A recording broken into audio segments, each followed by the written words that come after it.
Olá, gente. Olá, pessoas queridas. Bom dia, boa tarde, boa noite. É com muita alegria, é com muita honra que eu, a professora Maria Dolores, né, como vocês já conhecem, estou aqui novamente para trazer uma pessoa muito especial, mas muito especial mesmo. Eu falo que ela foi vento sobre as minhas asas, foi a mãe águia que me abriu os braços e me trouxe aonde eu estou. Me ensinou os primeiros passos e sempre tem me acompanhado durante a vida toda. Hoje, inclusive, é um dia muito especial. Estamos fazendo 13 anos que eu defendi o meu primeiro mestrado junto com a doutora Nádia Bossa, Nádia Aparecida Bossa. E é um dia muito incrível. Além de ser uma data de aniversário dela, é uma data que nós estamos comemorando esses 13 anos de defesa do mestrado, né, e de publicação, inclusive, de um livro que foi originado desse mestrado, em que eu falo dos valores do professor e a importância da psicopedagogia. Vou ler agora um pouquinho do currículo da doutora Nádia. Ele é muito extenso, convido vocês a pegarem um link que vai estar no rodapé da página do YouTube, para vocês terem acesso a mais informações. Inclusive, ela tem site, tem Instagram, tem diversos canais com os quais vocês podem se comunicar. A doutora Nádia Aparecida Bossa doutorou-se em Psicologia e Educação pela Universidade de São Paulo, USP, em 2001, com tese sobre o fracasso escolar, um sintoma da contemporaneidade, relevando a singularidade, inclusive que deu origem a um livro dela muito famoso. Elegeu para fundamentar sua tese Teorias do Campo da Psicologia e da Educação, razão pela qual cursou disciplinas no programa de doutorado do Instituto de Psicologia da Faculdade de Educação da USP, contando com orientadores de ambos os programas. Isto para que, efetivamente, pudesse investigar um fenômeno multifacetado, cuja complexidade tem a dimensão da própria vida. Assim, na tessitura de sua tese, que demandou 10 anos de pesquisa, de construção teórica, buscou iluminar a interdependência entre singularidade e cultura, o descelamento desse sintoma que ainda assombra a contemporaneidade, o fracasso escolar. É um sintoma que, dia após dia, a gente faz novos estudos sobre ele e tenta, ao menos, minimizar. Possui o título de mestre em Psicologia da Educação pela Pontifícia Universidade Católica, a casa da qual vim também, a Universidade Católica de São Paulo, com dissertação A Psicologia no Brasil, Contribuições a partir da Prática, concluída em 1993, na qual recebeu nota 10 com louvor, e já é um livro também. Cursou ainda especialização em Psicopedagogia pela PUC São Paulo, especialização em Neuropsicologia pelo Instituto de Psiquiatria da Faculdade de Medicina da USP em 2006, 2007, aprimoramento em Neuropsicologia pelo Instituto de Psiquiatria da Faculdade de Medicina da Universidade de São Paulo, em 2008, 2009, e nova especialização em Neuropsicologia pela Faculdade de Ciências Médicas da Santa Casa de São Paulo, em 2014, 2015, no Instituto de Pesquisas IPQ. Da FMUSP, né, da Faculdade de Medicina da USP. O curso de especialização em neuropsicologia tinha como enfoque a avaliação e habilitação cognitiva nos quadros psiquiátricos. Já na Santa Casa, o curso de especialização estava vinculado ao ambulatório de neurologia, logo abordava os prejuízos neuropsicológicos nos casos de doenças neurológicas, congênitas e adquiridas, bem como em cirurgias. Graduou-se em Pedagogia em 1982 e em Psicologia em 1986. Na área acadêmica, foi professora e supervisora da Clínica de Psicologia da PUC de São Paulo por 17 anos. Atuou como coordenadora do curso de professora da Universidade Metodista durante 15 anos. Foi coordenadora da pós-graduação Lato Sensu e Stricto Sensu na Universidade Vale do Paraíba por 5 anos. Foi professora convidada, colaboradora nas Universidades Federais da Uberlândia, Universidade Federal de Uberlândia, Universidade Federal do Rio Grande do Norte, Federal da Paraíba e PUC de Minas Gerais, em Poços de Caldas. Participou como professora colaboradora na elaboração dos projetos de curso de graduação e pós-graduação na área de psicologia e pedagogia, psicopedagogia e neuropsicologia em universidades em vários estados do Brasil. Entre elas, onde eu fiz, foi a USEC de São Paulo. Tem longa experiência clínica nas áreas de psicologia, psicopedagogia e neuropsicopedagogia. Como supervisora clínica, atua no Centro de Estudos de Atendimento Psicológico e Psicopedagógico, CAPP, desde 1995. Tem um longo histórico de participação como palestrante convidado em congressos nacionais e internacionais. Publicou vários livros pelas editoras Artes Médicas e Vozes, e WK, bem como artigos em periódicos científicos. Seus livros abordam temas como diagnóstico e intervenção psicológica, psicopedagogia, neuropsicológica, no caso de dificuldades de aprendizagem, fracasso escolar, transtornos mentais e psicopatologias na infância e na adolescência. Produziu vários vídeos, cursos em EAD, possui canal no YouTube com vídeos que objetivam a orientação de pais e profissionais em temas como psicologia, psicopedagogia, neuropsicologia. Atualmente é professora concursada na Universidade de São Caetano do Sul, exercendo a docência na área de neuropsicologia, exerceu até 2020 a função de coordenadora do laboratório de neuropsicologia, o qual presta serviço de avaliação e reabilitação em neuropsicologia. Em 2009, assumiu o cargo de professora da Florida Christian University, exercendo a função de coordenadora de mestrado acadêmico em neurociência. Em abril de 2020, fundou nos Estados Unidos o International Society Psychopedagogy Society, Sociedade Científica Sem Fins Lucrativos. Em 2020, recebeu do governo norte-americano o título de estrangeiro com habilidades extraordinárias pelo trabalho executado no Brasil ao longo desses 30 anos. Doutora Nádia Bossa, doutora em psicologia, mestre em psicologia, neuropsicóloga, psicopedagoga e psicóloga. Vocês vão ver os contatos dela e outras informações lá abaixo do YouTube, tá? Próximo ao chat. Para fazer interlocução conosco, teremos também a professora e psicóloga Maria Bethânia e do meu doutorando, Adalberto Pereira, filho, né? Eu sempre esqueço um dos nomes dele.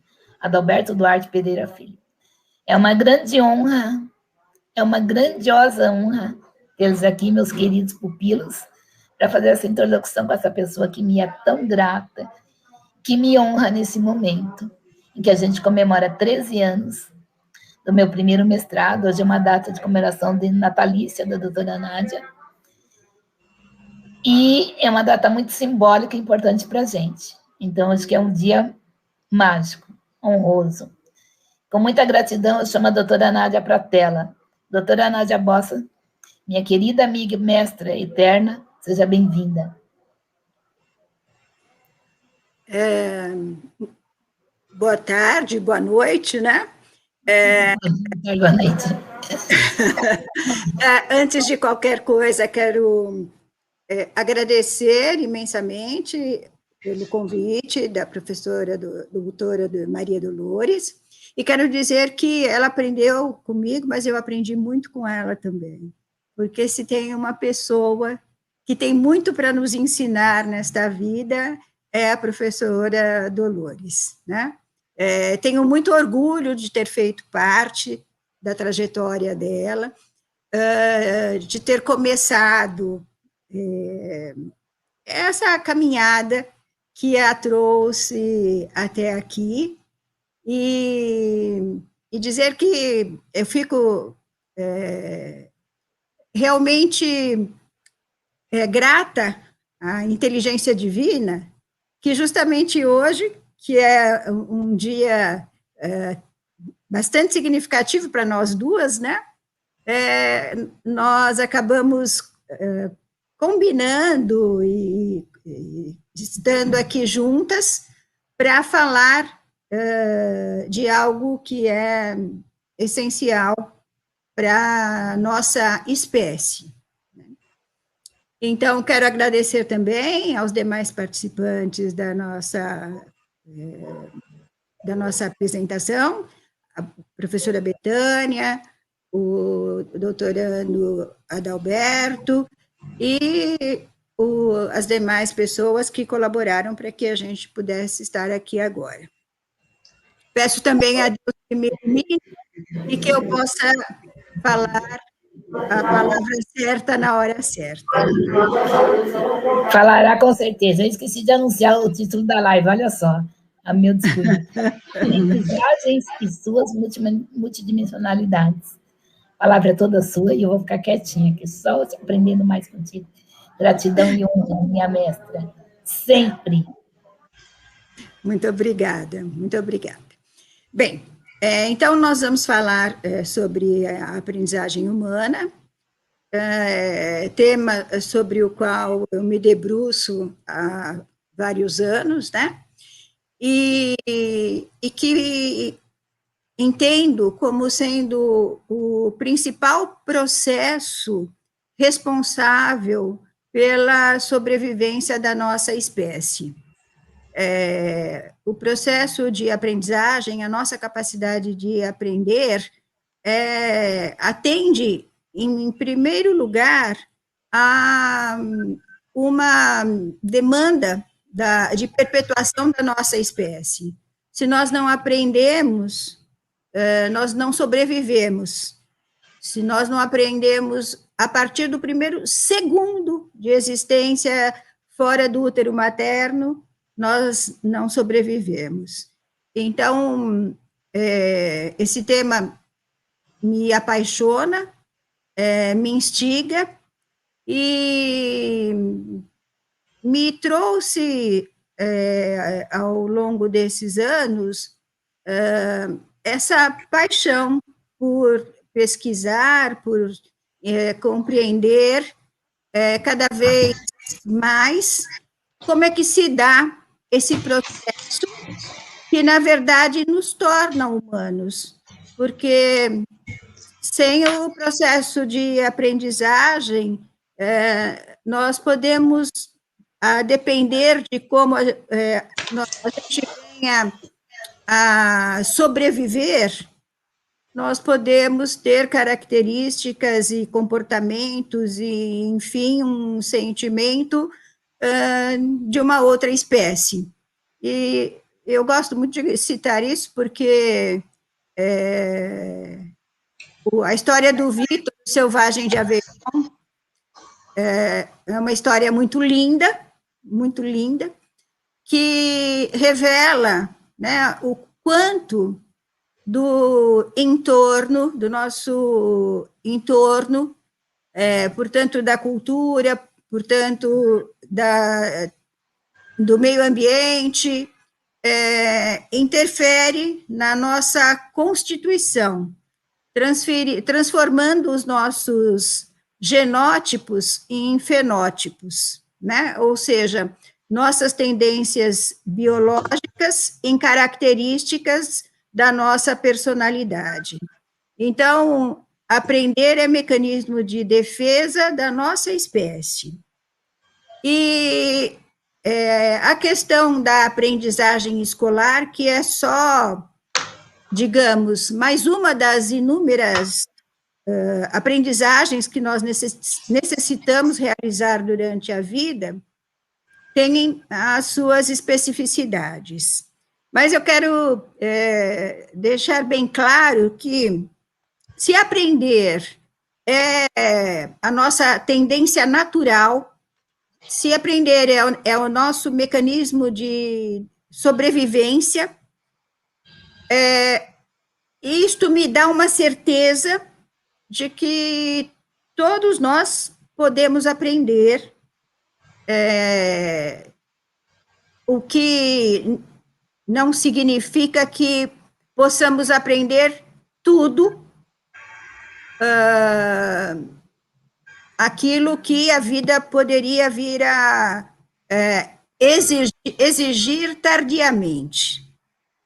Então, dessa minha colocação, temos uma série de desdobramentos, né? Então, quero dizer que, se estamos vivos, é porque temos o essencial à nossa sobrevivência já nos primeiros momentos da nossa vida.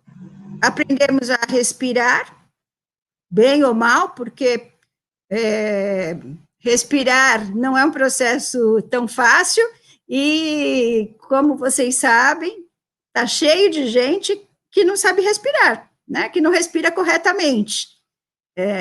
O que traz uma série de entraves para o nosso organismo. Da mesma forma que nós aprendemos a sugar e a deglutir, o que fez com que nós pudéssemos superar, então, os primeiros momentos das nossas demandas fisiológicas e sobrevivermos. E estarmos aqui agora para conversar. Então, isto significa que o processo de aprendizagem deve ser considerado, primeiro, do ponto de vista daquilo que eu preciso, ou quero, ou a vida demanda que eu aprenda. Isto porque cada modalidade de aprendizagem, cada tipo de aprendizagem, ou a aprendizagem de cada habilidade ou competência, depende de uma série de fatores que me prepararam ou não para aquela aprendizagem. E é isso, né? Eu vou explicar mais detalhadamente, mas só para entendermos por que a gente aprende uma porção de coisas na nossa vida, né? No mundo atual, as crianças aprendem várias coisas e, quando chegam na escola, se deparam com inúmeras dificuldades, né? Isso, hoje, para mim, fica muito fácil de entender, fica muito claro. Nós somos preparados durante a nossa infância para realizarmos aquisições, né?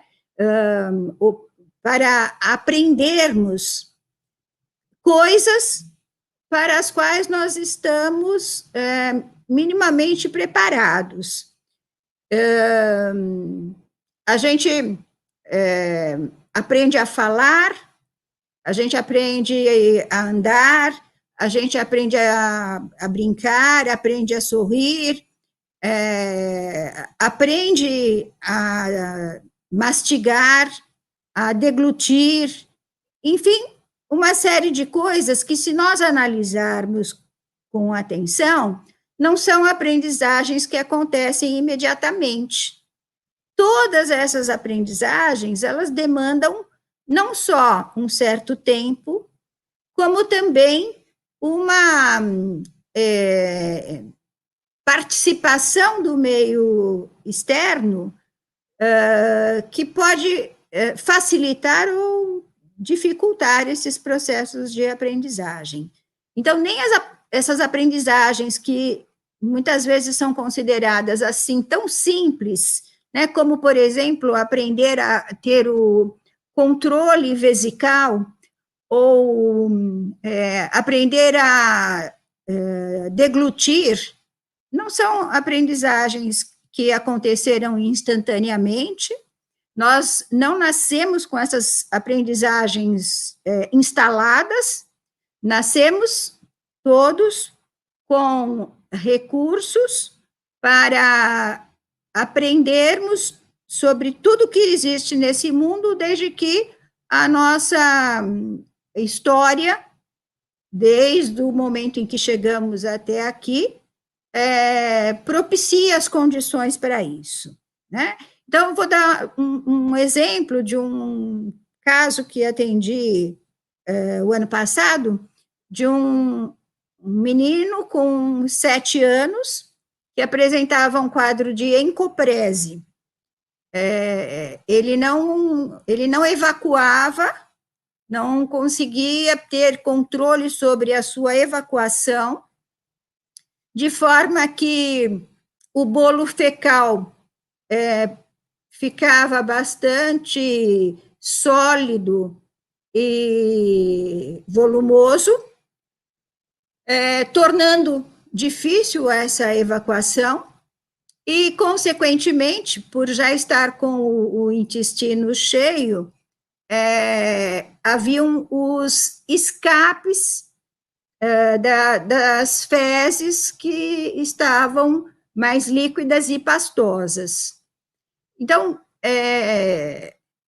por incrível que possa parecer, este quadro de encoprese está diretamente relacionado a uma aprendizagem que não se processou adequadamente. Não ocorreu adequadamente, não ocorreu no momento certo, não possibilitou, né, a história dele não possibilitou que ele adquirisse a percepção proprioceptiva, né, a percepção do seu próprio organismo para reconhecer o momento em que ele tinha necessidade de evacuar e que pudesse, então, atender a essa necessidade fisiológica de uma maneira mais natural, e não com todo o sofrimento que essa questão envolvia, né, a vida dele. Então, sim, tem alguma razão especial para uma criança ter dificuldade para aprender a evacuar ou aprender a ter controle urinário? Eu posso citar um, tem vários, mas posso citar um muito simples. Passar do tempo de tirar as fraldas. Passou demais do tempo de tirar as fraldas, aquele momento propício para que a criança percebesse o seu organismo e os sinais do seu organismo e adquirisse sobre o seu organismo esse autocontrole, passou. De forma que isto, não tendo sido construído na nossa mente, lá na frente vai ser muito mais trabalhoso. Vai acontecer? Vai, porque nós temos que repetir o processo que a natureza inteligentemente nos mostra, nos ensina todos os dias, né? Então, tudo aquilo que a gente faz quando uma criança pequenininha está deixando as fraldas, nós temos que fazer com um menino de 7 anos que não aprendeu a ter controle sobre os seus esfíncteres.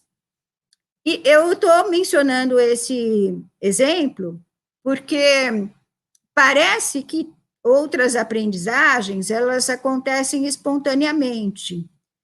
Não, elas não acontecem espontaneamente, elas demandam também uma intervenção externa. E essa intervenção externa, às vezes mais bem-sucedida, outras vezes menos bem-sucedida, torna mais favorável as condições daquele sujeito de realizar esta aprendizagem. Então, o processo de aprendizagem, ele tem uma característica bastante especial. Ele modifica a arquitetura do nosso cérebro. E especialmente as aprendizagens realizadas na infância, nos primeiros anos de vida. Até o início da puberdade, tudo aquilo que eu realizo e treino e acaba fazendo parte do meu dia, da minha existência, do meu ser, é uma aprendizagem, uma aprendizagem que naquela hora né, por ter acontecido naquele momento da minha vida, por ter estado presente na minha vida por tanto tempo, modifica meu cérebro, estabelecendo sinapses, circuitos neurais e até uma profundidade diferenciada dos inúmeros sulcos do nosso cérebro, de maneira que eu tenho um domínio muito maior, portanto, competências bastante favoráveis para a realização de tudo aquilo que fez parte desse momento da minha vida. No dia a dia das crianças, de um modo em geral, os pré-requisitos, digamos assim, do processo de aprendizagem escolar, aquilo que a gente aprende dentro da escola, que demanda a assimilação de um sistema de representação diferente, arbitrário, sem lógica, mas que, a partir do momento que nós dominamos esse sistema de representação, ele cumpre a sua função na nossa vida. Porém, se nós não tivermos acesso a esse sistema de representação da forma adequada, por um período necessário, e em contextos, né, que favorecem todo o trabalho do meu cérebro, da minha mente, do meu desenvolvimento, eu posso chegar na escola e ficar anos e anos padecendo, por exemplo, no processo de alfabetização, né? Um simples exemplo. Então, o que eu quero dizer com isso? Quero dizer que a gente percebe os maiores entraves quando se fala de aprendizagem escolar, porque ela demanda um relacionamento, uma familiaridade com um objeto que normalmente não faz parte da minha infância, né? De maneira que, quando entra na minha infância, me causa uma certa estranheza. Então, a que eu estou me referindo? Eu estou me referindo ao sistema da nossa escrita, né? A questão do nosso entendimento, da nossa aceitação, da nossa percepção de cada sílaba, ou melhor, de cada símbolo que compõe o nosso alfabeto, e das regras iniciais de como eles se unem, se articulam, se integram, formando sons distintos e sistemas de representação que são totalmente arbitrários, né? Então, a palavra copo chama copo porque alguém batizou com esse nome. E as letras que se utiliza para escrever a palavra copo, da mesma maneira, são símbolos arbitrários que, em algum momento, né, o ser humano, na sua necessidade de estabelecer uma forma de registro, vai utilizando desenhos, e esses desenhos vão se transformando, até chegarmos nesses símbolos, que são os símbolos utilizados na nossa escrita. A nossa escrita alfabética, portanto, é criada, é formada a partir de símbolos que são símbolos arbitrários.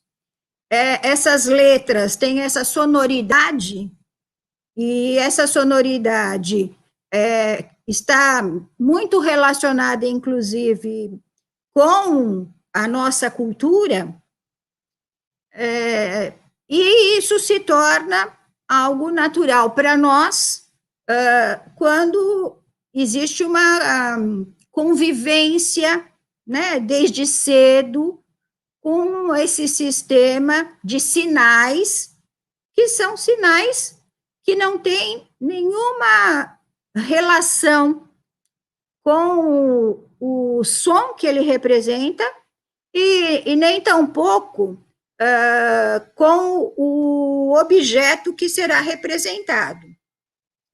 Como eu disse, a palavra copo não parece absolutamente nada com um copo. Numa escrita ideográfica,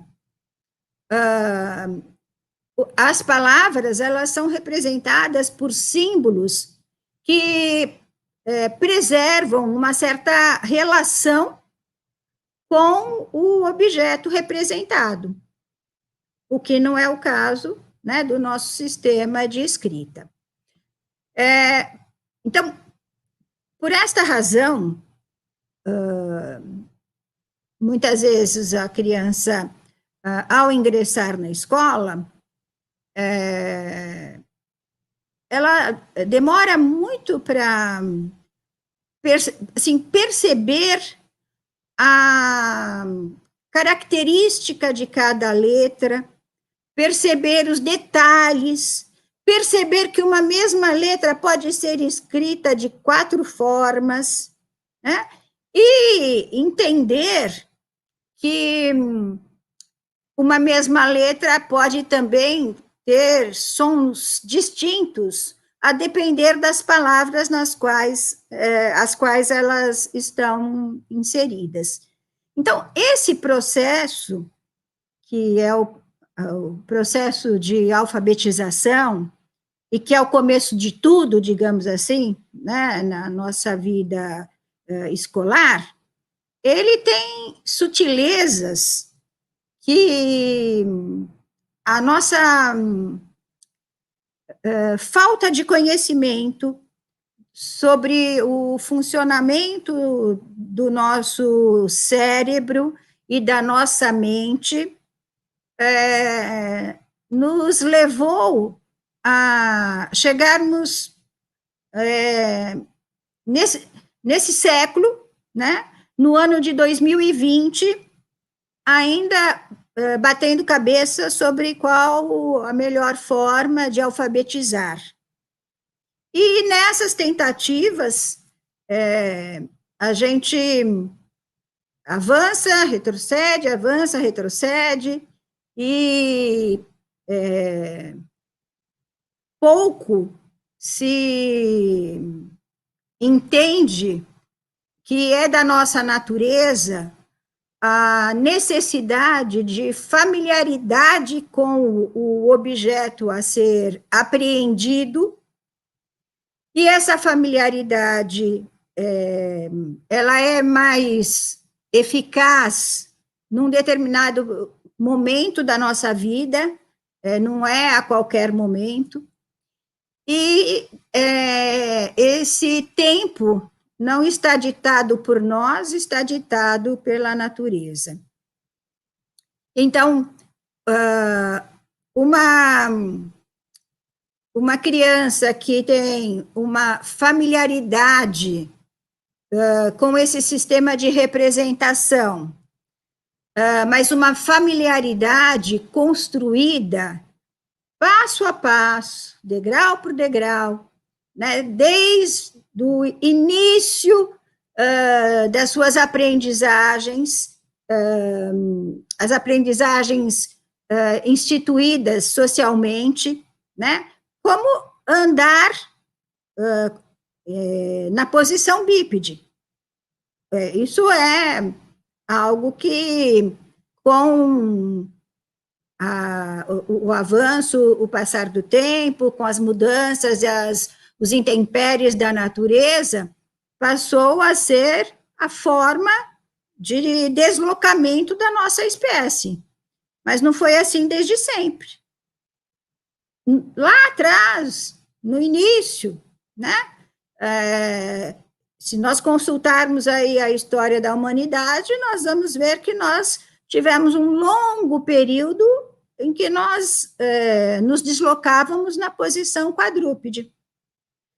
O que nos obrigou a aprender a nos deslocarmos na posição bípede foram intempéries da natureza, situações relacionadas à condição de perpetuação da espécie, de sobrevivência da nossa espécie, que favoreceu para que aqueles que tivessem mais facilidade em permanecer na posição bípede e se deslocassem e alcançassem o objeto da sua necessidade na posição bípede, sobrevivesse.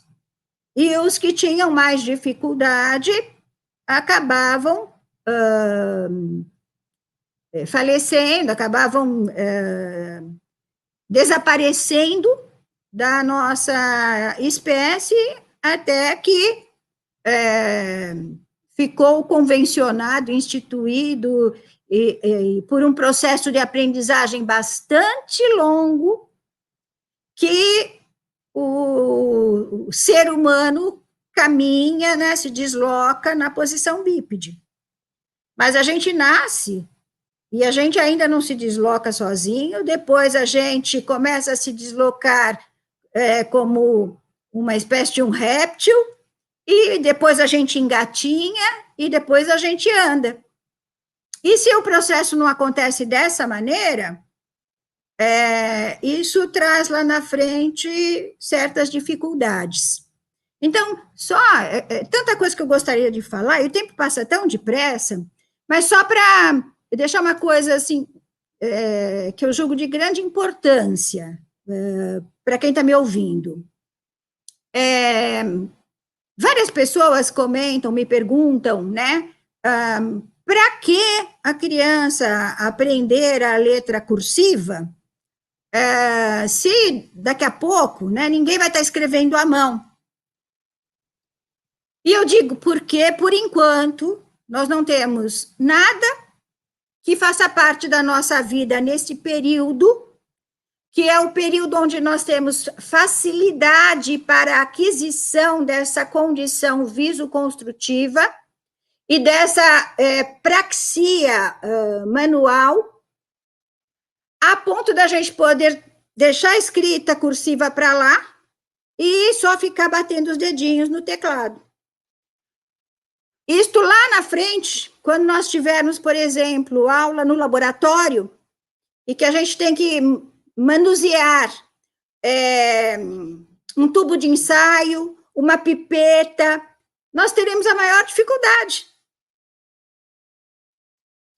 Assim como em tantas outras atividades, né, que a vida exige da gente lá para frente, e que, na medida em que a gente abandona essas competências, nós também estamos abandonando a possibilidade de lá na frente vir a exercer uma determinada profissão por falta de competência para o desempenho dessas aprendizagens. Isso tudo é aprendizagem. Bem, a aprendizagem depende só dessa condição de familiaridade com o objeto, de respeito a esse processo, da forma como a natureza ditou e dita, ou depende de outros elementos?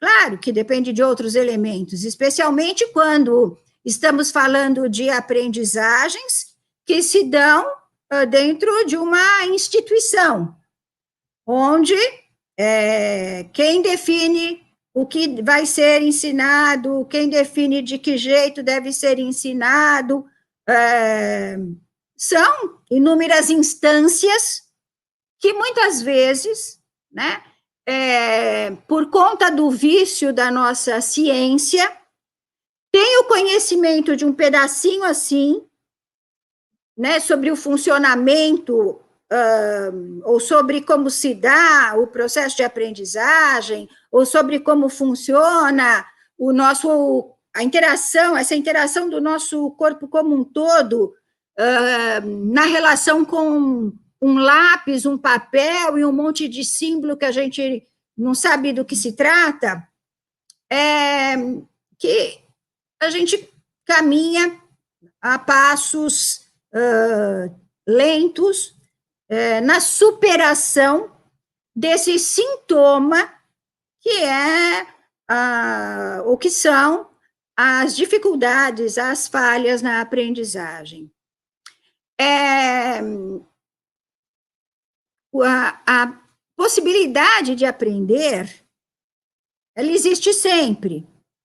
Ela fica mais facilitada quando essa aprendizagem ocorre de acordo com aquilo que a natureza estabeleceu, mas isso não impede que se realize essas aprendizagens posteriormente.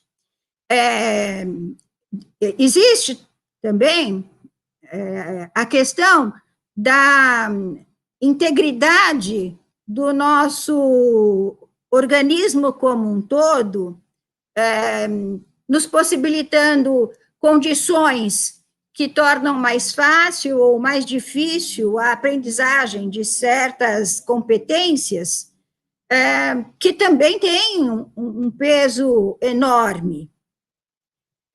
Existe a questão da cultura, né? Nos colocando frente ao objeto de conhecimento de uma forma que muitas vezes vai contra a nossa natureza. Esse equilíbrio entre o que ensinar, como ensinar, a importância, né, o que eu estou chamando de ensinar mediação, isso depende de formação, depende de eu ter me preparado para ser professor. Algumas vezes depende, outras vezes eu tenho uma vocação nata, né, que me torna extremamente hábil para aprender aquela determinada competência e, da mesma forma, ensinar. Se nós juntarmos essa vocação com o conhecimento técnico, nossa, aí não tem o que nos impeça de ensinar alguém. Se nós juntarmos essa vocação com a nossa competência e com um conhecimento mais aprofundado, meu Deus, não só a gente ensina tudo que a escola exige, como a gente promove, amplia as condições de aprendizagem e, consequentemente, as condições intelectuais daquela pessoa. Tudo isso tem uma forma certa de fazer, né? Porque o que eu quero dizer, então, sendo assim, aquela criança que é superestimulada, que com 2 anos de idade está fazendo inglês, alemão, japonês, está fazendo dança, isso, aquilo outro, tem uma agenda mais lotada do que a minha, está numa condição favorável. Não, também não é bem assim, né? Como eu digo sempre, a natureza tem a sua inteligência e não adianta a gente querer superar isto que foi estabelecido pela natureza. É claro que a exposição de uma criança a duas línguas, por exemplo, quando ela está aprendendo ainda e construindo ainda o seu sistema de representação, chamado fala, é bastante favorável, porque quem está aprendendo uma, aprende duas, aprende até três. E a gente vê muito isso, né? Quando nas famílias existem pessoas muito ligadas àquela criança, um fala uma língua, o outro fala outra língua, e a criança acaba aprendendo tranquilamente num processo relacional onde a questão afetiva está presente, contribuindo de uma forma incrível. A gente vê essa criança assim, aprender com toda a naturalidade. Então, tem que ser tudo na medida certa.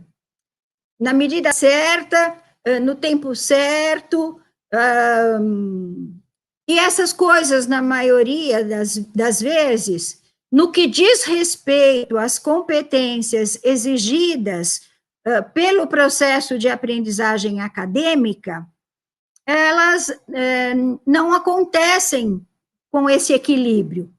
O que nós temos no nosso país, por exemplo, são, por um lado, um número enorme de crianças que, por suas histórias, são pouco... elas têm pouca familiaridade com as competências, os objetos de conhecimento que serão cobrados pela escola. E quando ela entra na escola, ela se depara com um mundo estranhíssimo para ela. Por outro lado, nós temos também no nosso país aquelas crianças, né, que são tão estimuladas, mas ao mesmo tempo tão pressionadas. Elas fazem, né, como eu disse, tem aquela agenda lotada e tudo é cobrado e exigido de uma maneira que ela não pode entrar em contato com aquele objeto de conhecimento de uma maneira lúdica, porque tem uma pressão muito grande sobre ela. Também não vai ter não vai cumprir, né, aquela condição dada pela nossa mente, pelo nosso cérebro. Esse equilíbrio e essa forma, que eu diria, inteligente, de começarmos a ensinar as crianças, desde pequenininhas, a terem contato, se relacionarem na medida da sua condição biológica com tais objetos e da forma mais prazerosa possível, torna aquele objeto familiar, propicia para a criança já uma condição bastante favorável com relação a esse mundo que ela vai encontrar dentro da escola, e prepara, digamos assim, o cérebro dela para aquisições posteriores que serão cada vez mais complexas. Eu diria assim, qual a melhor coisa que a gente pode fazer, né, para que as nossas crianças e, consequentemente, os nossos adultos aprendam mais, saibam mais e tenham mais oportunidades? Seria que, desde o início, essas crianças tivessem condições de se relacionar com esses objetos de conhecimento que serão apresentados para ela lá na escola, de uma forma lúdica, de uma forma agradável, e a cada passo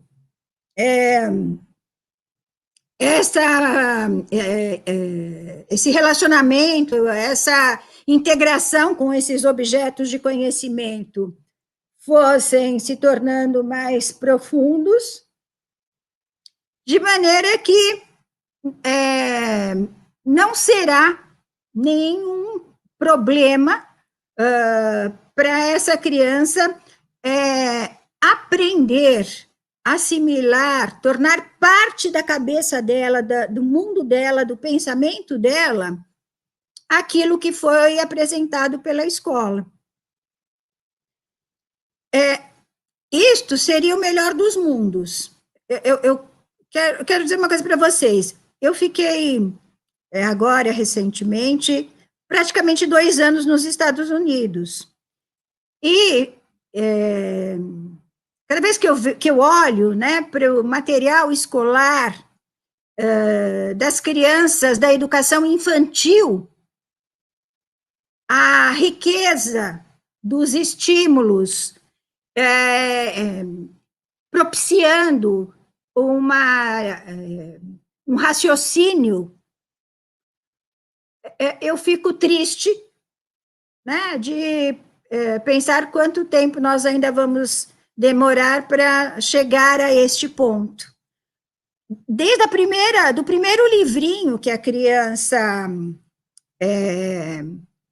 abre numa educação infantil, com 3 aninhos de idade, já existem ali propostas de brincadeiras, né, lúdicas, bem interessantes, onde ela estabelece relações. E essas relações vão se dando num encadeamento que, em pouco tempo, ela é capaz de um raciocínio lógico espantoso. Isso não é porque nasceram mais inteligentes. Não, isso é porque eles caminharam, né, a passos mais largos na questão do conhecimento científico, e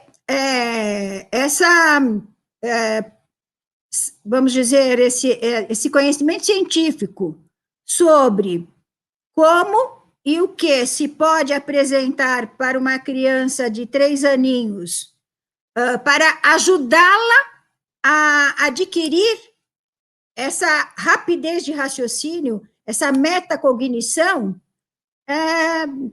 eles descobriram, conheceram mais cedo. Então, uma atividade de pré-escola, de educação infantil, é uma atividade onde ela tem que estabelecer relações mesmo. Tem o triângulo amarelo, e com esse triângulo amarelo fez tal coisa, e para fazer o outro objeto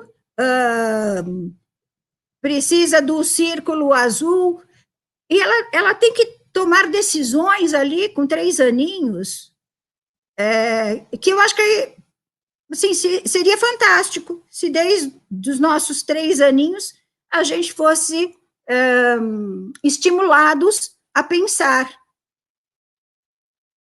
E, via de regra, não é exatamente isso que acontece. Por outro lado, nós temos também, né, uma questão que eu acho muito linda, que é a condição nata de certas pessoas pelo seu desejo, pela sua pulsão de vida, pela sua garra, sozinhas, transformarem dificuldades em aprendizagens. E a gente vê, né? Não infelizmente, o que acontece com a maioria, mas por alguma razão, algumas pessoas acabam por ter esse privilégio de transformar as suas dores, as suas dificuldades em aprendizagem, de forma que se transformam em pessoas brilhantes quando, se considerarmos a sua condição de vida na sua infância, do ponto de vista econômico, cultural, ou do ponto de vista da saúde, teriam tudo para não ter sucesso nas aprendizagens escolares. Então, tem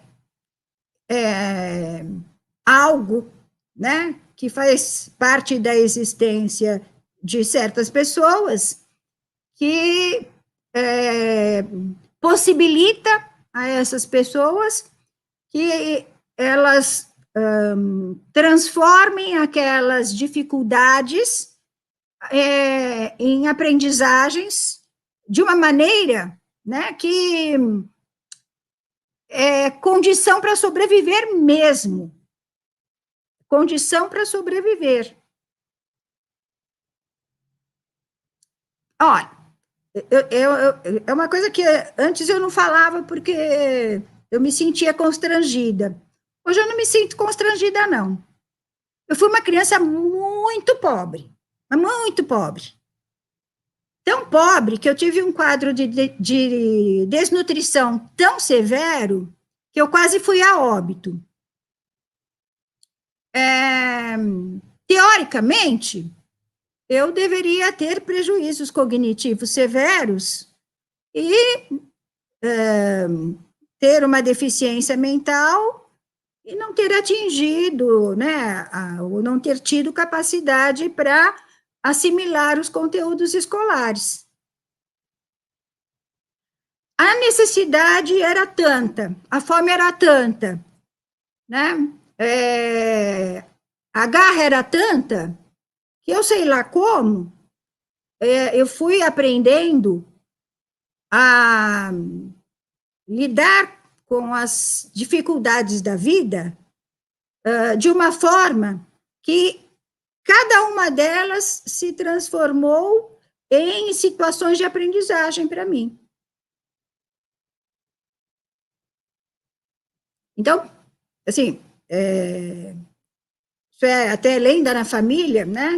Chegou num momento que o médico disse, não tem mais o que fazer, ela vai a óbito, porque ela atingiu um grau de desnutrição tão severo que isso lá atrás, né? Se fosse hoje, talvez as coisas fossem mais fáceis, mas lá atrás, há tantos anos atrás, não vou falar quantos anos, não, mas há bastante anos atrás, eu quase fui a óbito por uma desnutrição severa, adquirida de forma congênita, quer dizer, minha mãe já passava fome na gestação, eu passava fome, né, com 1 aninho, 2 aninhos, 3 aninhos, 4 aninhos. Então, a gente pensa, a alimentação é importante para as crianças aprenderem? Lógico que é, porque a apresentação, eu li a apresentação, estamos com 5 minutos só, a alimentação é que permite a eletrólise do nosso sangue, e, consequentemente, as sinapses no nosso cérebro, é lógico que é importante. E claro que as crianças têm o direito de se alimentarem bem, e isso não deveria nem ser ponto de cogitação, né? Mas também a alimentação do cérebro, da alimentação da mente, a alimentação dos recursos para a aprendizagem dos conteúdos escolares, ela também é importante.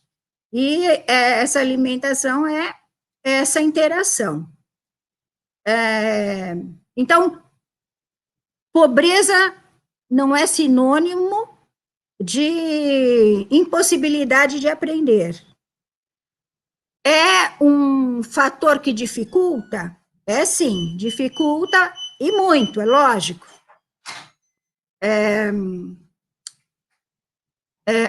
Mas tudo depende de como a gente aprende, inclusive, a lidar com a pobreza, né? No sentido de superá-la, não no sentido de aceitá-la.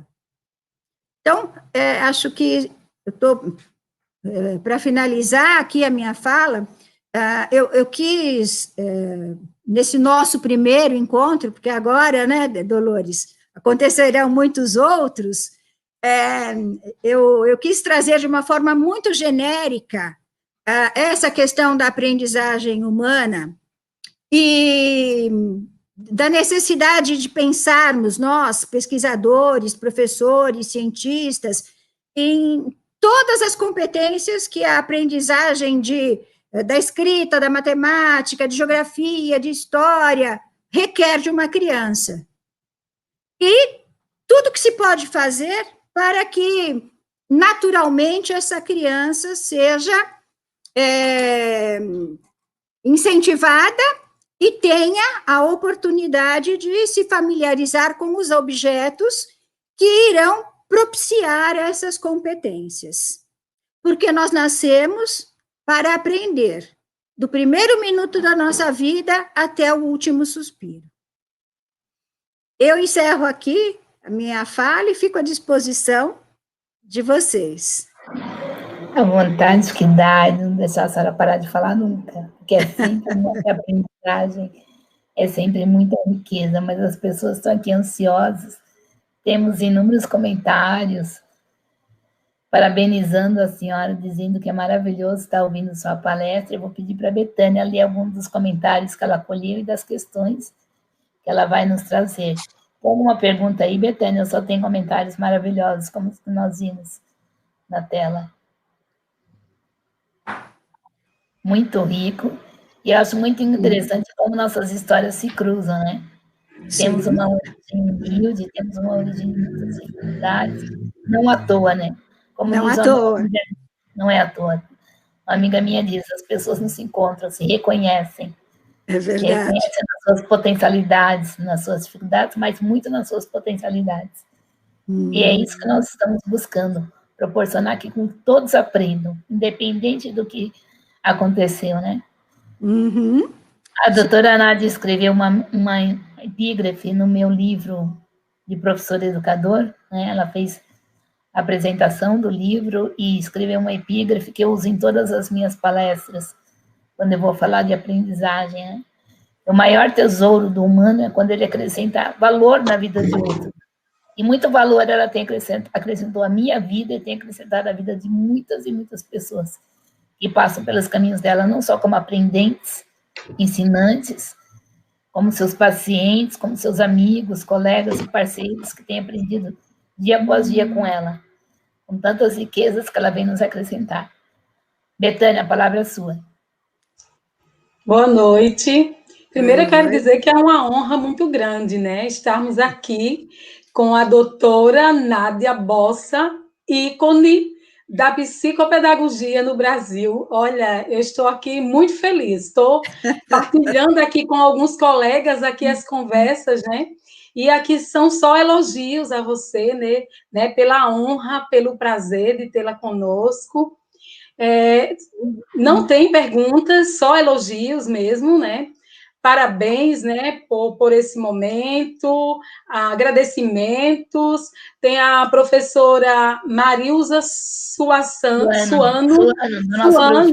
também é professor, que falou, professor, sim, e ela falou, professores e professoras, né, demandam formação sólida para pensar e agir pedagogicamente, produzindo relações entre teoria, prática e ação. Comentário da Marilza. Mas à frente ela ainda fala, é uma realidade pensar, aliás, alguém confirma a fala da professora, é uma realidade pensar e repensar a nossa prática, né? É uma realidade e uma necessidade. Deixa eu ver mais alguns comentários. Muitos parabéns, né? E deixa Deixa eu ver mais. Temos Ficaria a noite aqui toda escutando a doutora Nádia. Foi a professora Graça Costa quem falou isso. Que lindo, muito obrigada. Lindo, lindo mesmo. Betânia, lembrando a doutora Nádia, lembrando a gente, né, temos muitas colegas aqui, parceiras das universidades, da Federal do Paraná, professora Carla, professora Maria Suano, da Federal de Goiânia, e outras inúmeras que se eu for citar aqui. Todo mundo aqui é parceiro e construtor de conhecimento, seus fãs, com certeza, de carteirinha. O grupo de pesquisa GPPAI, que é o nosso grupo, está aqui em peso, assistindo, aplaudindo e repetindo as suas frases, endossando o seu discurso. Adalberto quer fazer pergunta, né? Que eu sei que você quer fazer. Ô, Dolores, quero sim. Apareceu uma pergunta. Agora, já. Escreveram aqui uma pergunta. Deixa o Adalberto fazer, depois ele olha essa aí, Betânia. Ah, então certo. Não, faça, Betânia. Faço? Gostaria de ouvi-la sobre aprendizagem para a pessoa jovem e adulta, no caso dos estudantes da EJA. Como a senhora compreende a aprendizagem desses sujeitos? Ótima pergunta. Então, como eu disse, eles chegam para nós com uma história que favoreceu o desenvolvimento de certas competências e que atrofiou outras. E se nós não tivermos esse olhar para identificarmos que competências foram essas que ficaram atrofiadas da história dessa pessoa, nós não damos a ela a oportunidade de repetir aquilo que a natureza teria feito lá atrás para que ela pudesse desenvolver esta competência que antecede a aprendizagem do conteúdo acadêmico. Porque cada conteúdo acadêmico, ele requer uma série de competências, né? Então, por exemplo, eu não consigo estudar geografia e entender geografia se a minha condição de percepção espaço-temporal não estiver minimamente consolidada. Então, se eu não tenho essa percepção espacial, a ponto de você perguntar para a pessoa assim, quantos passos você acha que você necessita dar para chegar naquele ponto? Né?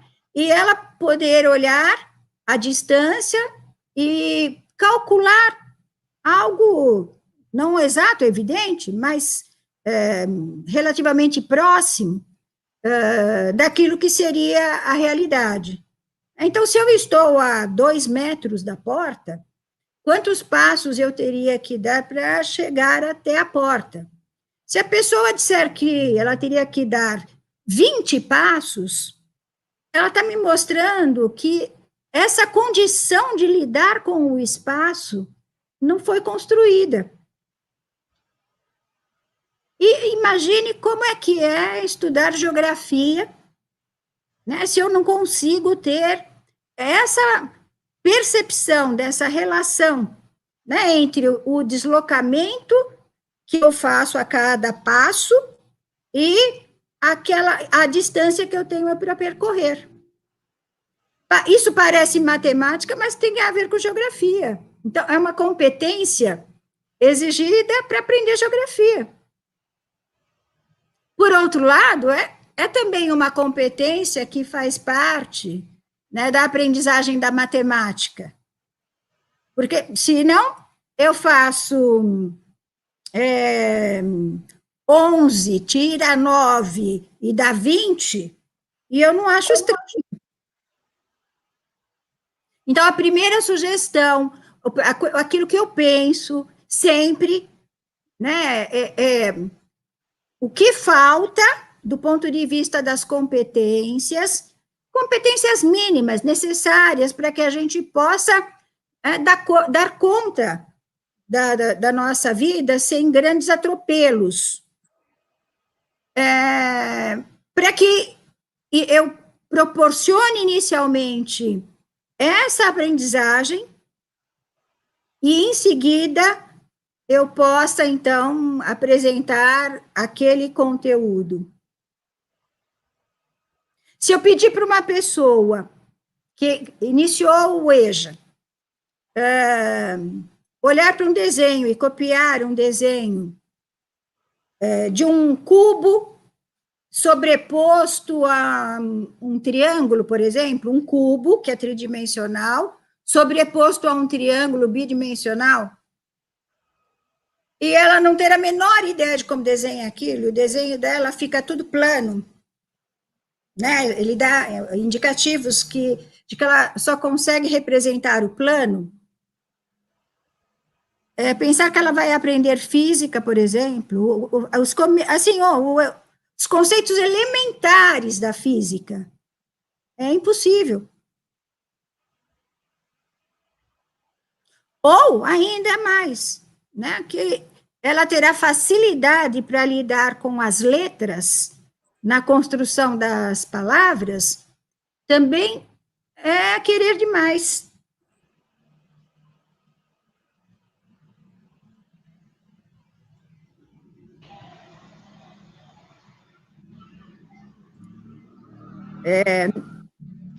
O assunto é um assunto para muito tempo, mas fica a dica.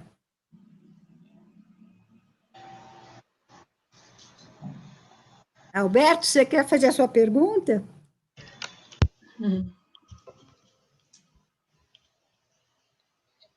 Quero, tô pensando um pouco aqui antes de formular. É muito instigante as questões que a senhora coloca, mas eu fiquei feliz por ouvir a palavra pulsão de vida. Né? Acho que por resquícios da psicanálise, né, que estão circulando aqui em mim. Mas eu fico pensando, como a proposta é pensar a aprendizagem de forma multidimensional, e a gente sabe que o sujeito ele não é em si mesmo um ponto de partida. Se a gente pensar eu estava vendo esses dias um documentário e o filhote da girafa leva um tombo, né, quando nasce, e com 20 minutos ele está em pé correndo, né? Então, tem um destino pronto para esse sujeito, ou melhor, para esse animal, né? Para esse ser que está aí inscrito numa lógica natural. E pensando um pouco a partir da psicanálise, né, do filhote humano, né, de que a gente precisa do outro para se construir. Uhum. Então, ao contrário do filhote da girafa, a gente vai levar anos para poder ficar de pé e correr. No mínimo 2 para poder andar. Então, tem um campo relacional que se estabelece entre esse pequeno sujeito e um outro para que ele se constitua, né? E, diante disso, tem muitos fatores, muitas dimensões, né? Múltiplas dimensões para a gente pensar a partir do tema da palestra. A questão da desnutrição, eu fico pensando no texto que eu li da professora Maria Aparecida Afonso Moisés, quando ela fala sobre a desnutrição. Ela é uma pediatra, e ela vai discutir a questão da alimentação e da aprendizagem, e ela faz alguns questionamentos, né? Porque quando a criança não come e não aprende, parece que a culpa é da criança, mas ela tem o direito de comer, é um direito fundamental, né? E esse direito ele não é garantido. Então, como a gente pode pensar, acho que a pergunta é essa, uma articulação, ou como seccionar isso de forma mais didática, aquilo que é do sujeito, em relação à aprendizagem, né? E aquilo que não é, porque parece que... Porque eu acho que, diante de uma perspectiva como essa da desnutrição, por exemplo, a gente deixa a culpa de não aprender centrada no sujeito e não no sistema em que esse sujeito está articulado aí, né? Bem, são algumas reflexões, porque e tantas outras que me surgiram aqui, né? Mas até que ponto a gente não tira a dimensão da complexidade das coisas, né? Dos efeitos da modernidade, enfim, da cultura, do mundo, né? E deposita tudo isso no sujeito. Porque eu escutei duas coisas essa semana no consultório que me chamaram muita atenção, né? Um paciente me disse que ele não tinha ereção, né? E ele toma Viagra. Ele tem ereção, mas ele diz a mim que o problema não é mais a ereção. Ele tem ereção, mas ele não tem o desejo. Então, até que coisa está na ordem do biológico e até que ponto a coisa se ordena no campo da subjetividade. Uma outra frase foi de uma criança que ela toma Ritalina e ela se queixa, ela diz, olha, eu tomo Ritalina, tio. Eu tô bem, para minha mãe eu tô bem, mas brincar não é do mesmo jeito. Uhum. Perde a graça brincar com Ritalina, né? Então, até que ponto o corpo funcionar, né, de uma maneira biologicamente apropriada, produz aí um sujeito, né, esse aprendente, como o Dolores colocou. Eu estou sendo um pouco advogado do diabo, viu? Uhum.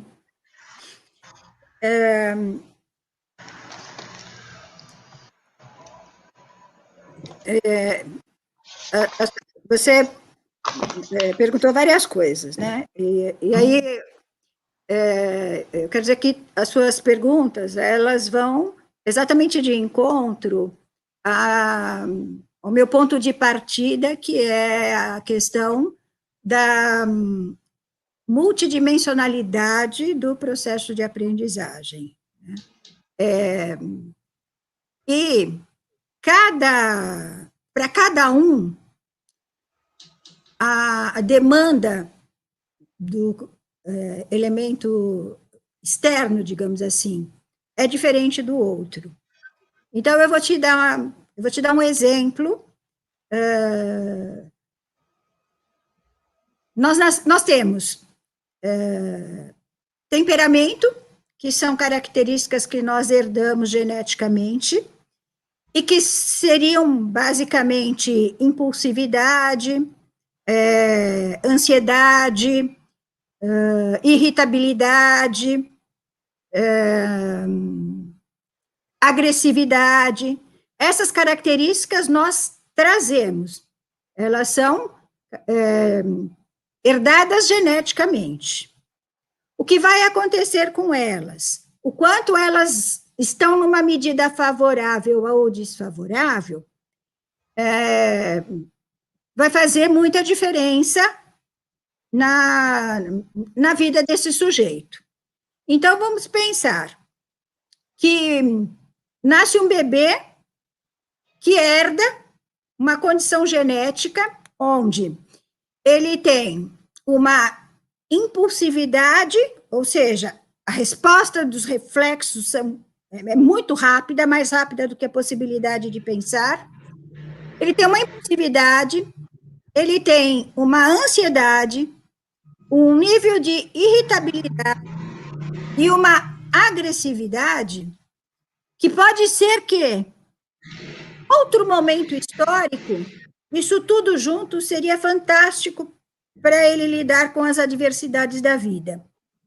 Mas, nesse momento, tudo isso junto torna a vida difícil, muito difícil. Inicialmente, difícil para quem? Inicialmente, para o outro. Aquele outro que terá sob sua responsabilidade lidar com esses aspectos do temperamento desse bebê, de forma que isso não seja um fator negativo para ele, e sim que ele possa transformar tudo isso em aspectos positivos, né? Então, a capacidade deste outro para lidar com essas características genéticas vai determinar muito da história dessa pessoa.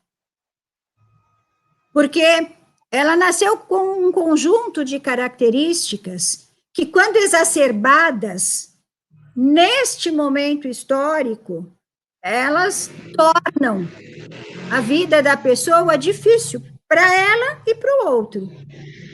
Mas enquanto ela é um bebê, o manejo disso vai também representar a introjeção do meu autocontrole com relação a essas características. Se o manejo for favorável,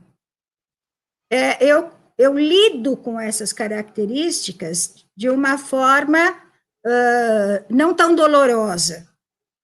Mas se o manejo for desfavorável, se a forma de contenção externa for algo totalmente que ativa ainda mais essas tendências, eu vou sofrer e as outras pessoas que estarão ao meu redor também sofrerão. A capacidade de manejo do outro depende de muitas coisas da mesma forma, porque, por um lado, nós temos um bebê que precisa aprender a administrar essas suas tendências. Por outro lado, nós temos um adulto que precisa aprender a lidar com um bebê com estas características de uma forma positiva, para que ele possa introjetar isto como uma espécie de um autocontrole. Tem uma teoria que eu acho, né, que, a meu ver, é absurda, né? A teoria que atribui, por exemplo, certos casos de transtorno do espectro autista à chamada mãe geladeira. Eu acho de uma crueldade, de uma falta de visão ímpar. Se nós temos uma criança cujas características dela tendem, né, a fazê-la estar mais voltada para si do que para fora, e se eu tenho um outro que, pela sua característica também, torna desagradável esse olhar para fora, eu tendo a me internalizar cada vez mais. Agora, esta chamada mãe geladeira é um ser humano que possivelmente tenha características até semelhantes a desse bebê, né, no que se refere à sua condição atencional. Eu só queria fazer um adendo a essa questão da mãe geladeira, que isso é uma questão histórica, né, dentro do campo da psicanálise, porque foi um psicanalista que cunhou essa metáfora, né, e que é uma metáfora infeliz, né, e nós, psicanalistas lacanianos, não concordamos com isso, né, inclusive o Eric Laurent, ele faz um adendo ao Bettenheim por ele ter cunhado isso, e esse cara foi massacrado, né, porque acima de qualquer coisa, independente de qualquer atestado que ele faz em relação às mães dos autistas, nós entendemos, enquanto analistas hoje, que a culpa não é da mãe, só para fazer o adendo. Uhum. Pois é, eu acho muito bem colocado, não tem, não, a questão, não, essa questão não é uma questão de culpa, é uma questão de predomínio de características genéticas que exigem do outro condições relacionais que o outro talvez não tenha na intensidade que necessitaria. Então, o que vai determinar o quanto eu vou favorecer a superação ou uma condição de relacionamento melhor ou pior,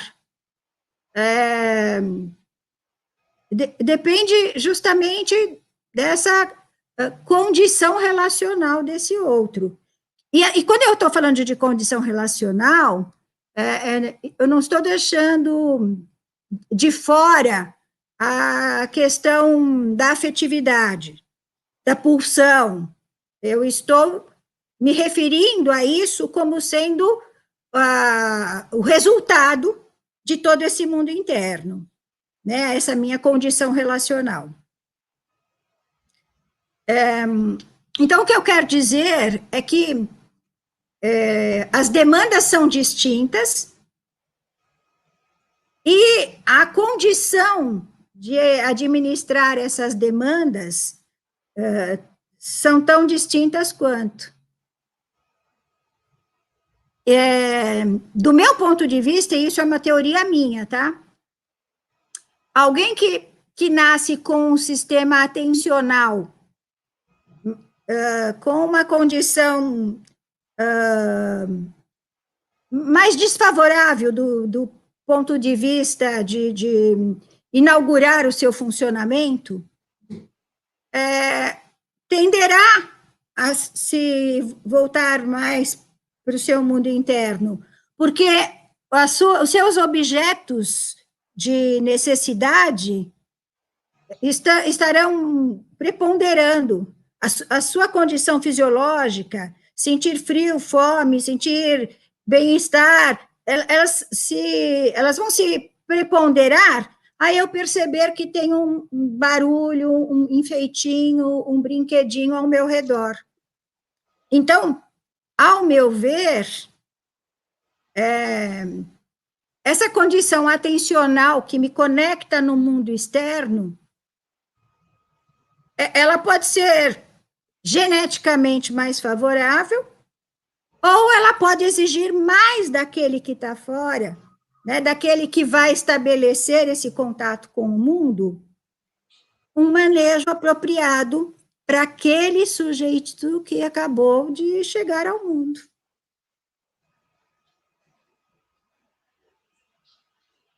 Então, se a forma de ser chamado pelo mundo for uma forma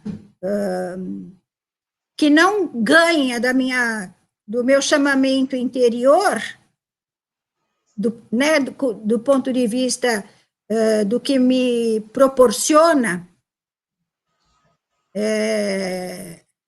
enquanto consequências psicossomáticas, consequências do mundo das sensações e posteriormente do mundo dos sentimentos, eu vou me conectar com o externo para quê? Por quê? Então, como eu te disse, isso é uma teoria minha. Eu que, analisando todo esse processo de formação da nossa mente, que começa com a nossa condição de estarmos em estado de vigília para mamar. E desse primeiro encontro, né, todas as demais competências que vão surgindo desse meu relacionamento com o externo, vai se dando, né, a minha condição mental no que se refere a sistema atencional, a memória, a linguagem, a motricidade, a percepção, tanto do ponto de vista do que ocorre dentro, né, do sistema periférico para o sistema nervoso central, quanto do ponto de vista de como chega ao meu sistema nervoso periférico e, posteriormente, ao meu sistema nervoso central, as informações do mundo.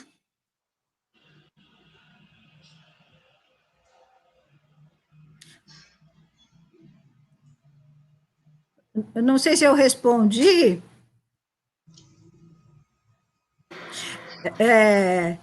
mas para deixar bem clara a minha posição, a questão do mundo afetivo, do mundo relacional, da minha estrutura genética, da minha história, né, de relacionamentos com o mundo, a cultura na qual eu estou inserido, o que é valorizado, o que é cobrado, enfim, toda essa coisa tão grande se articula, se integra, se mistura, formando cada um de nós. Nada fica de fora. E tudo isso é aprendizagem. Tem um autor que eu gosto muito, chama-se Bleher, que no livro Psicologia da Conduta, ele fala que, possivelmente, certas psicopatologias são alterações no processo de aprendizagem. E eu concordo plenamente.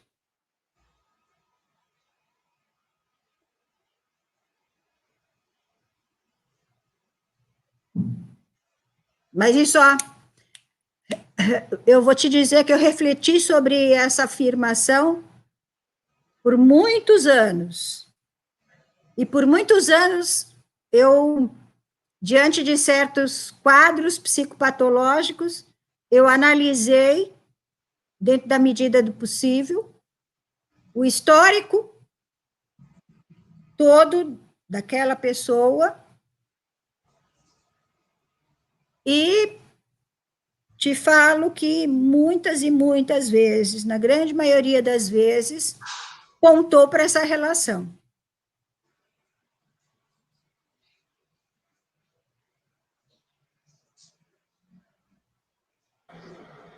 Adalberto, quer comentar alguma coisa? Ele está refletindo. Eu estava conversando, estava colocando aqui no chat, doutora Nádia, que a gente estuda, né, a proposta do Humberto Maturana, da Ximena Dávila e do Varela, sobre a afetividade, o amor, a biologia da cognição, né, do que o Maturana trata, a biologia do amor. Uhum. E pesquisando na rede de escolas criativas, nós temos a representação da rede aqui na UFAL Alagoas, Rede Internacional de Escolas Criativas, a gente vem trazer o afeto, né? Quando você reorganiza, não sei se é bem se chamar reorganizar, a sistêmica familiar e as propostas pedagógicas que trazem o humano para a sua realidade, que valorizam, que legitimam esse humano enquanto sujeito único e singular, e sua multidimensionalidade do aprender, como você traz, a gente começa a ter uma outra perspectiva do que é a aprendizagem, que esse sujeito aprende. Talvez não aprenda como a gente queira ensinar, mas ele tem multidimensões no seu aprender. Sim. Então, vale a gente proporcionar uma multidimensionalidade também de possibilidades para que ele possa colher melhor o seu potencial e se desenvolver. Isso muitas vezes tem sido até uma contrapartida para não medicar essa criança, né? Quando ela tem possibilidade de ficar, de interagir, de estar com o outro em sua presença única e legitimada, essa criança se sente legitimada, valorizada, reconhecida, e começa a ter afetos mais positivos para com seus colegas e para consigo própria. E primeiro a gente precisa reconhecer o sujeito. Eu queria que a senhora falasse um pouquinho sobre isso. Eu sei que as minhas raízes dessas aprendizagens vieram contigo, quando nós falávamos sobre as aprendizagens da primeira infância, né, sobre o valor desses afetos na parte inicial da criança, na fase inicial da criança. Depois a professora Betânia vai completar, falar mais alguma coisinha, né, professora Betânia? Então, enquanto você falava, Dolores, eu lembrava aqui, né, da sua pesquisa, da sua primeira pesquisa, onde a incongruência entre o discurso e a ação, ou o discurso e a conclusão, com relação à questão da dificuldade na aprendizagem, do fracasso na aprendizagem, enfim, nos levou, né, a concluir que, por mais que o discurso tocasse na questão da afetividade, tocasse na questão dos inúmeros elementos envolvidos no processo de aprendizagem, inclusive entre eles a forma de ensinar, no final das contas, os professores todos acabavam respondendo a algumas questões que não estavam lá por acaso. Nós pensamos bastante para fazer esse instrumento de pesquisa,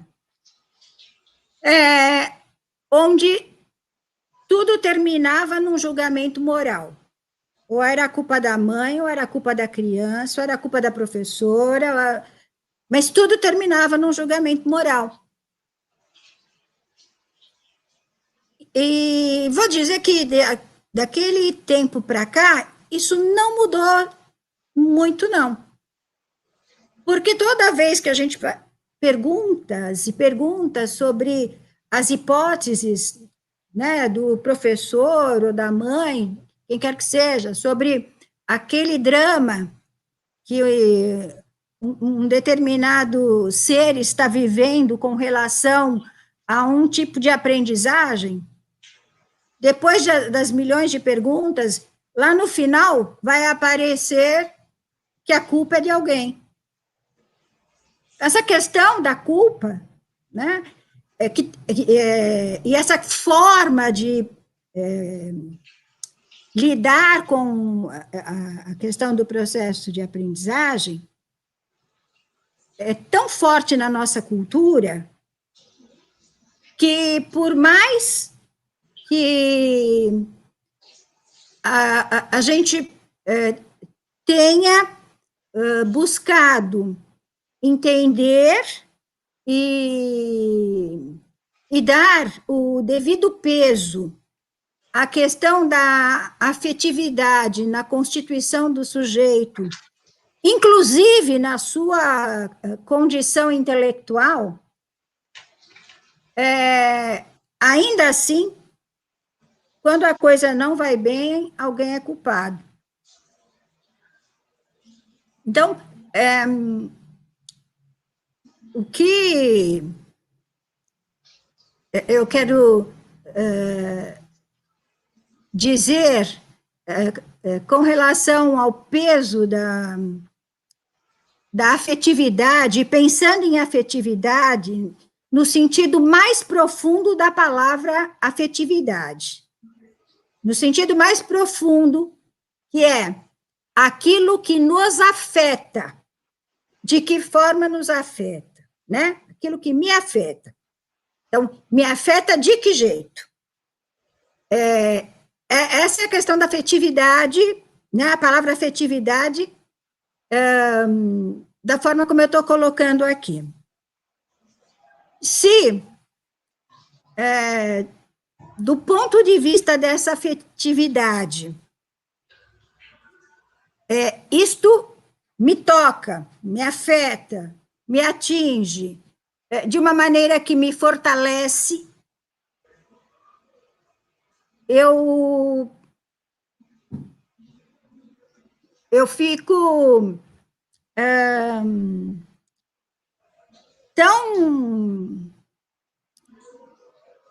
tão forte, fortalece, forte, mas eu fico tão forte, né, para a vida, que eu tenho um poder de resiliência e superação, eu construo uma condição de resiliência e superação muito maior.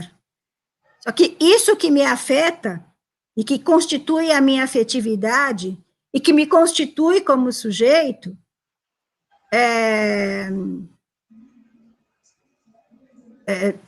está no nosso mundo, né, talvez desde antes da nossa concepção, né, de sermos concebidos. O significado que nós recebemos, ou que nós temos, para aquelas pessoas que fazem parte da nossa vida inicialmente, vai ditar muito do significado que eu tenho para mim mesmo e para o resto das outras pessoas.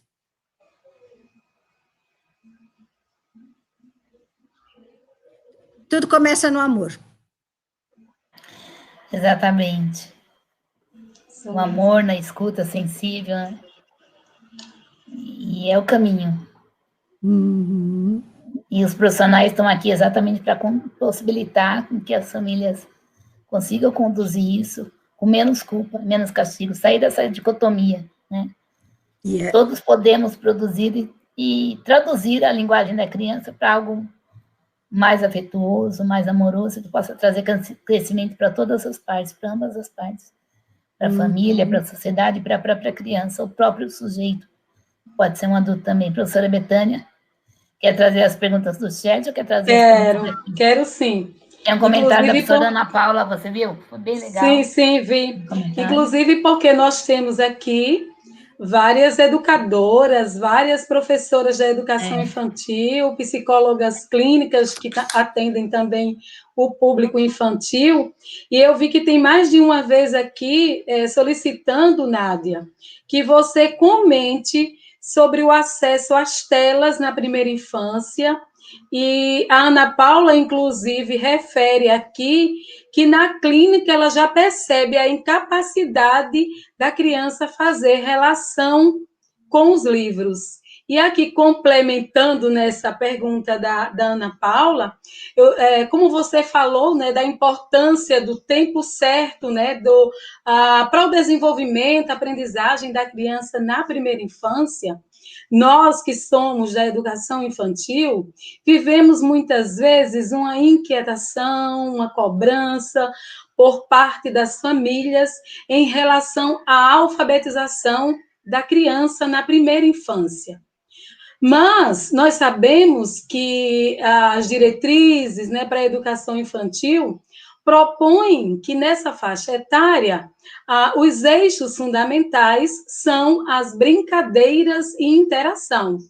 Portanto, a gente trabalha de forma lúdica, como você muito bem pontuou, né? E a criança vai desenvolvendo as suas diferentes habilidades, enfim, sem que necessariamente o foco se dê na alfabetização. Então, considerando também esse tempo de recolhimento social, onde as crianças não estão tendo acesso, né, presencialmente às instituições educacionais, eu gostaria que você comentasse um pouco quais são os impactos, né, nesse processo de desenvolvimento e aprendizagem da criança, considerando que nós, educadores, especialmente aqui, nós estamos trabalhando com aproximações pedagógicas, que são sugestões afetivas, no sentido de fortalecer o vínculo afetivo entre criança e professores, dar continuidade, na realidade, a esse vínculo e apoiar as famílias que nesse momento estão sendo mediadoras dessas sugestões, dessas aproximações que nós, educadoras e educadores, estamos sugerindo ou propondo. Uhum. Eu vou responder a essa pergunta, até de uma forma sucinta, e depois eu vou pedir para vocês para me retirar, porque eu tenho, assim, meu tempo já estourou. Sim, sim. Tá? Bem, eu acho que nada nessa... Eu acho... Não é que eu acho, eu tenho convicção de que nada nessa vida é por acaso. Não estamos passando por esta situação por acaso, né? A situação a qual eu me refiro é com relação à pandemia, ao fato de termos vivido um período em que as crianças necessariamente tiveram que aprender a lidar com essa ferramenta, né, que é a ferramenta dos dias atuais, e lembrando aí de Vygotsky. Porém, tudo dentro de um equilíbrio que permita que não fiquem para trás outras aquisições que, antes da atividade contemplativa, são aquisições que requerem a experiência concreta. Então, esse processo de estabelecimento de relação, de construção de conceito, ele não ficará devidamente estabelecido se tudo passar, se toda a aprendizagem passar por essa experiência contemplativa. Por mais que se descreva para uma criança o quanto algo é gelado ou quente, áspero ou duro, sem que ela tenha tido o contato e vivenciado o primeiro índice de referência, todos esses conceitos vão ficar conceitos sem utilidade, porque ela sabe a definição do conceito, mas não sabe o que isso significa na prática, né? Então, o fato de uma criança pegar uma bolinha e alguém falar que aquilo é redondo, que é um círculo, né, que círculo é assim, e aí ela vê a bolinha rolar no chão, e ela joga, a bolinha rola, é que vai permitir, né, vai facilitar que lá na frente ela entenda que a definição de círculo é a ausência de ângulos. Isso, né, será naturalmente incorporado por ela. Então,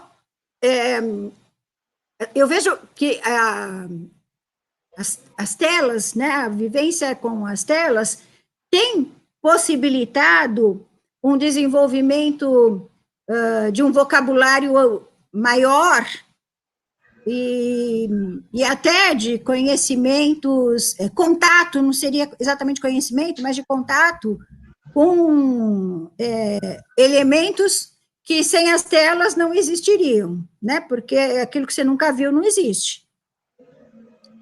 Mas, de novo, é aquela história, a gente não pode pular as etapas que a nossa espécie não está pronta para pular ainda. Então, essa ferramenta, como diz Vygotsky, que é esse mundo virtual, que está chegando agora, ainda precede da experiência concreta. E é claro que essa experiência concreta pode acontecer, né? Vamos pensar numa situação de uma aula remota, onde você, professor de educação infantil, você solicita que a criança faça concretamente, né, que ela amasse o papel e faça desse papel uma bolinha, que ela jogue essa bolinha. Então, é óbvio que isso tudo é possível, desde que tenha alguém do lado dela para proporcionar as condições para tal. E esse seria um momento perfeito, se pudessem, né, se os pais pudessem vivenciar mesmo com as crianças, lado a lado, esse processo de aprendizagem, de aprender pela tela, né? E tem uma série de outros fatores que pesam no momento em que a gente discute essa questão. Desde o impacto desse mundo óptico com a intensidade da luz e das cores, num processo em que nós estamos ainda nos encaminhando enquanto espécie para lidarmos com essas imagens desta forma, até a questão, como eu disse,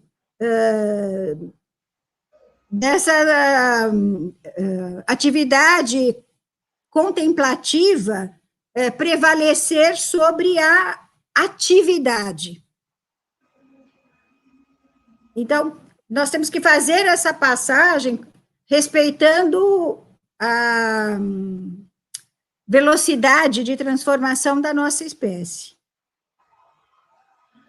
Esse assunto é maravilhoso, é super gostoso, e eu continuaria aqui falando com vocês a noite toda, mas eu já ultrapassei o limite de um outro compromisso que é muito, muito importante, senão eu até deixaria para lá.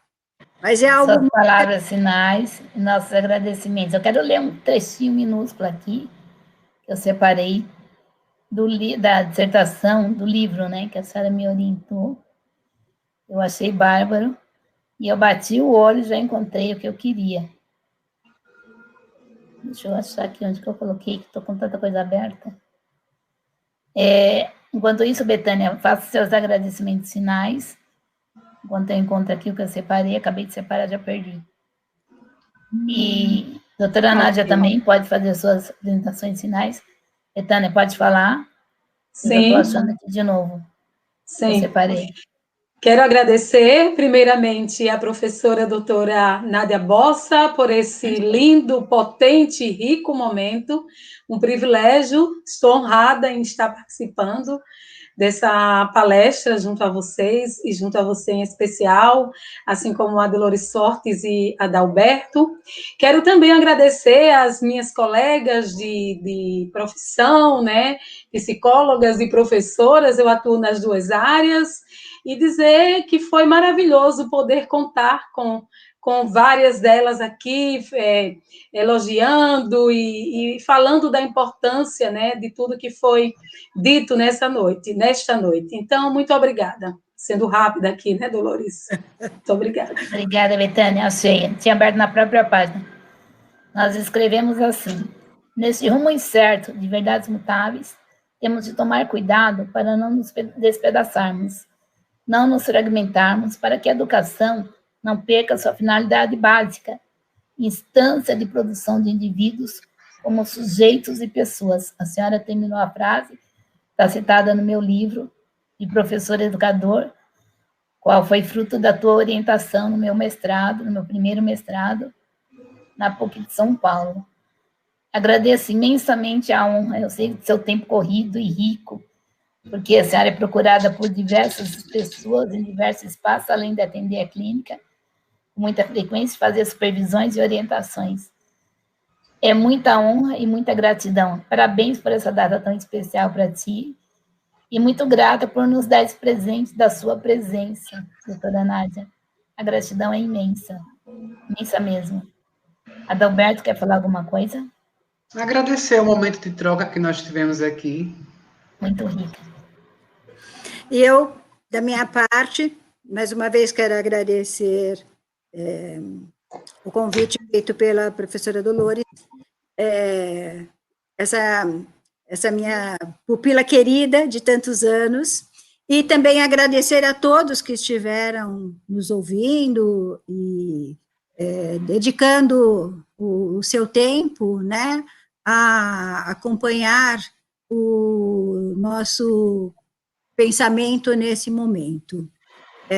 Eu fico muito honrada e vocês podem contar com a minha presença outras vezes, que será sempre uma honra estar com vocês. Agora eu me despeço, porque realmente... Gratidão e honra. Beijo. O tempo já está. Gratidão e honra. As perguntas nós vamos passar para a doutora Nádia, depois ela responde para vocês, em outras lives que ela está sempre pelas telinhas. Gratidão e honra, professora eterna. Um grande beijo no coração. Tchau, gente. Beijo, tchau, tchau. Tchau para todo mundo. Obrigada. Tchau.